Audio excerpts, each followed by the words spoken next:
Hello, everyone, and good morning. Thanks for coming here this morning. My name is Doug Palmer. I'm the senior trade reporter at Politico, and I'm privileged to be joined by California Representative Linda Sánchez to talk about the topic that's on everybody's mind these days, trade. Representative Sánchez is the new ranking member of the House Ways and Means Trade Committee, and she's the first woman to hold that chair. Or to hold that position, excuse me there. Since we only have a short amount of time, let's jump right into the topics. And let's begin with this tariff threat against Canada, Mexico, and China. Those have now been paused on Canada and Mexico. They're still in effect on China at the moment. And then overnight, China indicated a little bit about how it would retaliate. What do you think of President Trump's actions generally, and how do you think it'll impact the country, your district, California?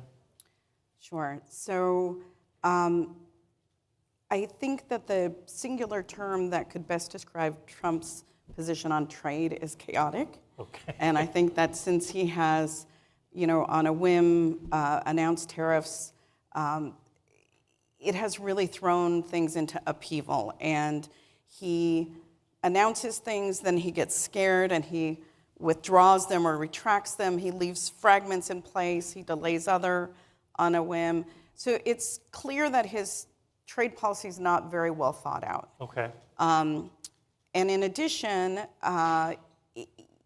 you can see that it's not about helping American manufacturers or leveling the playing field or investing in jobs here at home. Because these are broad tariffs, which, includes everything. Mm-hmm. So tariffs are meant to be a tool to level the playing field when somebody is not playing fair or they're cheating on trade. And it's like using a sledgehammer when you should be using a scalpel. There are specific industries that we've been concerned about for some time. You can use tariffs to target those industries, but broad-based tariffs do nothing but cause markets to be spooked, mm-hmm. Business owners and farmers to wonder what's next.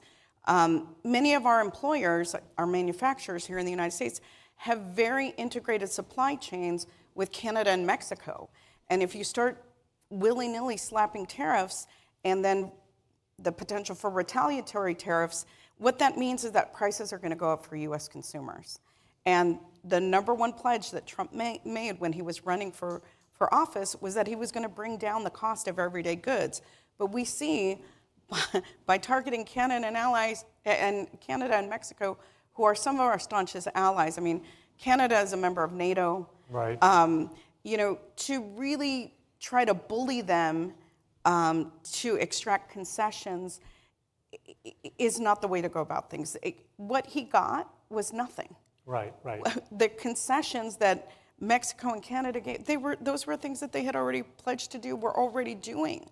In fact, Mexico already has 15,000 troops on the border to try to stem the immigration flows. And Canada, which, Trump seems very concerned about the fentanyl issue, mm-hmm. and wanting Canada to step up its enforcement. Most of the fentanyl that comes into this country doesn't come through the Canadian border, nor does it come on the back of immigrants that are coming from the southern border.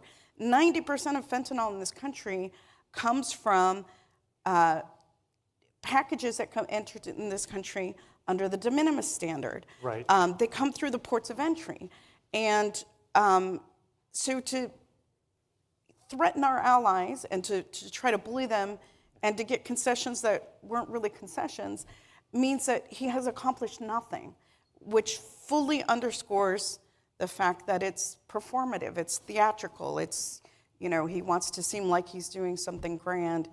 In effect, it's spooking the markets, and it's creating uncertainty, which any business owner will tell you the thing that they most need is certainty so they can plan for the future. So his trade policy is not going very well. Right. And you said you think he got scared, that he was scared of the market reaction or scared that He pays a lot of attention to the stock market, and I Right. think he did get spooked Yeah. by the market's response Right. to his announcements. Yeah, yeah. You mentioned the de minimis program. I mean, that's kind of a nerdy term for people who aren't familiar. It's this program that waives tariffs on low-value shipments, less than $800. Shippers love this program, but critics say it's like a loophole for fentanyl to come into the United States in these packages, and it erodes the tariffs that are on larger volume shipment. His executive orders actually suspended de minimis for China, Canada, and Mexico. I mean, do you approve of the action in that area at least? Well, it's important to remember that these are temporary. Okay. That in order for it to be permanent, Congress needs to act because Okay. that is our jurisdiction Right. in trade. And unless you get at the transshipment issue, which is goods that are sent to a third country and then shipped to the United States, you're not going to really get at the fentanyl issue. Okay. It may temporarily slow things down, but it's not a permanent solution. You Okay. really have to address the transshipment issue in the de minimis issue, and you really need a comprehensive approach to de minimis in federal law, so that's Congress's job. Right. Do you see Congress getting there this year? They haven't quite been able to get across the finish line on de minimis. That is one of the areas that I am working very hard on, and I would like to see my Republican colleagues step up and support this. It will be interesting because I have heard not a peep out of my Republican colleagues who are typically very free trade, very anti-terror. They just seem to acquiesce to what the president is doing, and Right. I'm looking for those that are willing to stand up and assert, no, this is Congress's jurisdiction. We need to, attack this problem in a comprehensive way, and we need to do it legislatively. Right. Well, in terms of that, I mean, the separation of power between the Congress and the White House. I mean, President Trump has taken us down this tariff road before in his first term, tariffs on China, tariffs on steel and aluminum.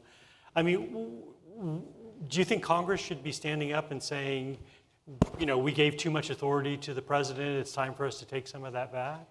I think Congress really does need to reassert its jurisdiction in that area, I should say. And there have been attempts against Republican and Democratic administrations to try to pull back that power, because giving the president unchecked power, especially given the track record that he's had these last few days, is a recipe for disaster. Right.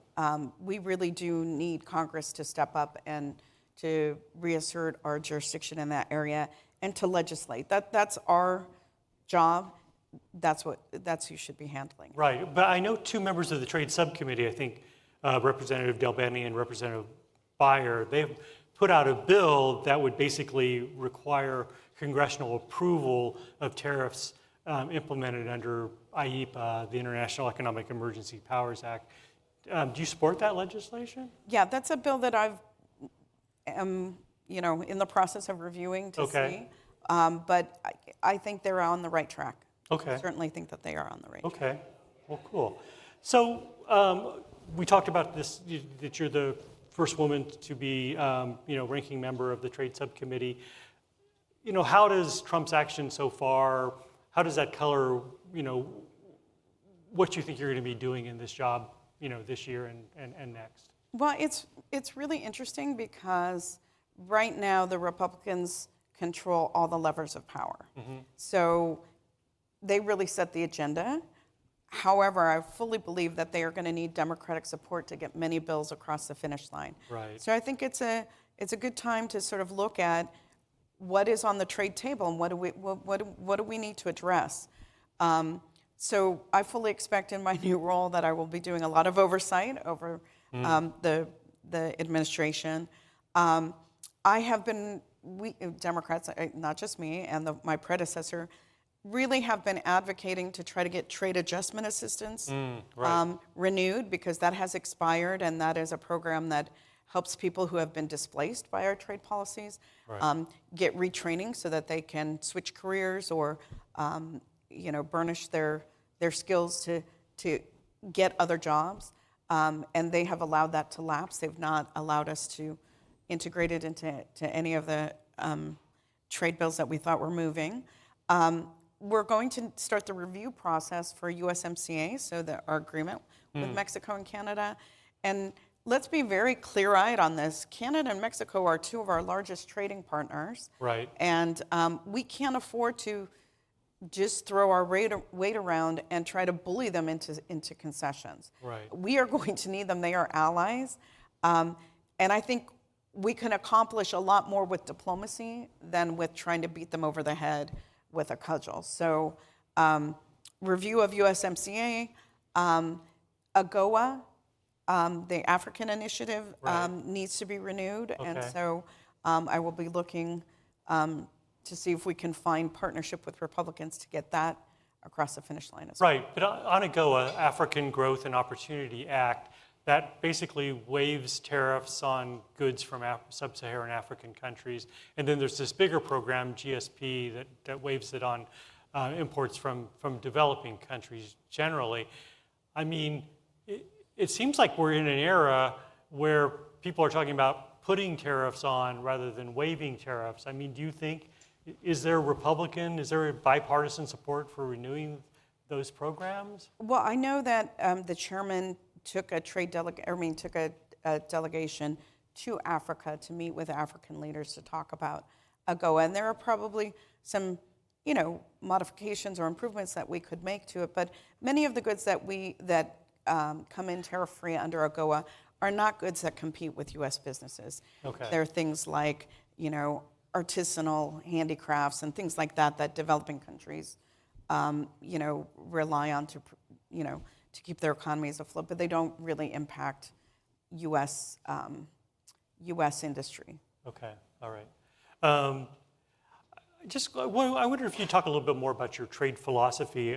I know you voted for the U.S.-Mexican-Canada agreement in 2020, but I believe that, like on some other trade agreement issues, you've been on the other side of the fence. I think you voted against Trade Promotion Authority and perhaps against some previous free trade agreements. That's correct. So how would you describe your trade philosophy? Sure. So I think, coming from the background that I come from, I'm a union member. Okay. So I always look to our trade agreements to balance the interests of not harming our domestic industry or creating job losses for our workers here. Right. In many of prior trade agreements, they did not have, labor standards that would allow the U.S. to compete fairly. So I feel like I'm in a unique position to try to bridge the gap between the progressive wing of our caucus and the more free trade centered part of our caucus, Right. in that I understand these trade issues and their impacts that we have on workers. And like I said, I mean, trade adjustment assistance, that should be a no-brainer because that impacts all of our districts. There are distortions and job losses in every district, blue or red, and yet Republicans have been unwilling to renew that program, which gives people an opportunity. So I think that I can hopefully speak to both of those wings and bridge the gap and get us moving in a direction, because we need to be engaged with the world economically. China right now is eating our lunch in Africa and Latin America because we have been absent and they are stepping in to fill that void. China is our largest economic competitor. Right. If we want to be competitive, we need to do more trade, but we need to do it in a way that's balanced and that, it's not just an economic tool, it's also a diplomatic tool. Right. So we need to be more engaged in trade in the world. Okay. I want to switch topics a little bit. I mean, Republicans and the Trump administration are very interested in renewing the 2017 tax cuts. And I have two questions related to that. I mean, what do you think about extending the tax cuts, generally? And then secondly, there's this idea of using tariff revenue to help pay for some of the tax cuts, even like legislating a 10% universal tariff. What do you think about that idea? Yeah, I think that's a terrible idea. I think the 2017 TCJA, the Tax Cuts and Jobs Act, was terrible. Okay. The bulk of the benefits went to the highest income earners and to corporations, who, by the way, did not ask for a 21% tax rate. Many who came into my office would have been happy with 28 or 25. And I'm one of the few Ways and Means members that was around in 2017 when we actually debated TCJA, and they kept saying that, these tax cuts were going to pay for themselves. They did not. They kept saying it was going to simplify the tax code so much that you could file your tax return on a postcard. I don't know anybody that files their tax return on a postcard these days. And it put us in the hole trillions of dollars. So the talk about extending them means we are going to put ourselves more into debt, something that Republicans scream about when there's a Democratic administration, but somehow when there's a Republican administration, they don't mind adding trillions to our debt. And to use tariffs to pay for that means tariffs are going to increase the cost of goods for everyday Americans. These are the people that voted for Trump, believing that he was going to lower the price of gasoline and lower the price of eggs and lower the price of, groceries. So to extend these tax cuts, again, that are going to benefit the top income earners, and to have everyday Americans who are struggling to make ends meet pay for it through increased tariffs, to me seems completely tone deaf to what is going on with the average American family today. So I think it's a terrible idea to extend those tax cuts without making it more balanced and without paying for it with something other than tariffs. Right. I mean, how would you gauge the chances of that happening, of tariffs being passed by Congress? If I had a crystal ball, I would pull it out. I don't know what the Republicans are in a little bit of disagreement about how they're going to get this over the finish line and how they're going to pay for it. So those are headaches that they have to deal with if they're going to try to go it alone and do it with only Republican votes. If they want to engage with Democrats, we can talk about ways in which we can pay for it or scale it back to make it more balanced. But that's something that they're going to have to figure that out. Right. Well, there's so much uncertainty around trade policy. I was hoping that you could just tell me definitively what was going to happen on that one particular issue. Let me invest in a crystal ball and we'll work on that. Yeah, that would be great. And then we just have a few more minutes left, but I know that your platform states that you want to bring the Made in America label to more U.S. countries. Could you talk about that, and is there anything you're working on in Congress right now to promote that idea? Yeah, so the Made in America label still holds a lot of value overseas. When people see products that are made in the USA, they know that there are certain standards that they are held to before they're allowed to be manufactured or created. And so it still is, our brand is still a very strong brand overseas. The problem is we don't do a lot of exporting to more than one country, and small businesses don't. I'm going to explain this. Okay. Small businesses might export to one country, but once you sort of have the template, you can export to other countries, right? Right. And one of the things that I have done in my district, I brought I brought folks in to talk to small businesses about how to export, because again, the Made in the USA label holds a lot of allure for overseas consumers. In my particular district, beauty products, because we are Los Angeles and Hollywood has a mystique, anything that's made in the USA that's beauty products wise has huge appeal overseas.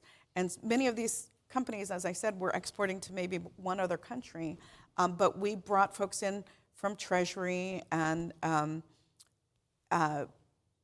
sort of simplified the process, explained it to them so that they could be more successful in exporting to more than one country. We are a multilingual, multicultural country. Right. We have the opportunity to export to many countries around the world, and yet people aren't quite there. So try to give small businesses and medium-sized businesses the information, the resources, and the expertise that they need in order to grow and expand, create even more jobs here. Great, great. I think that's a fabulous topic to end on, and since we're out of time, I'll wrap up the conversation. Thank you, Congresswoman Sánchez, for being here today, and everybody please stand by for our next conversation with Trade Subcommittee Chair Representative Adrian Smith and my political colleague, Victoria Guida. Thank you very much. Thank you.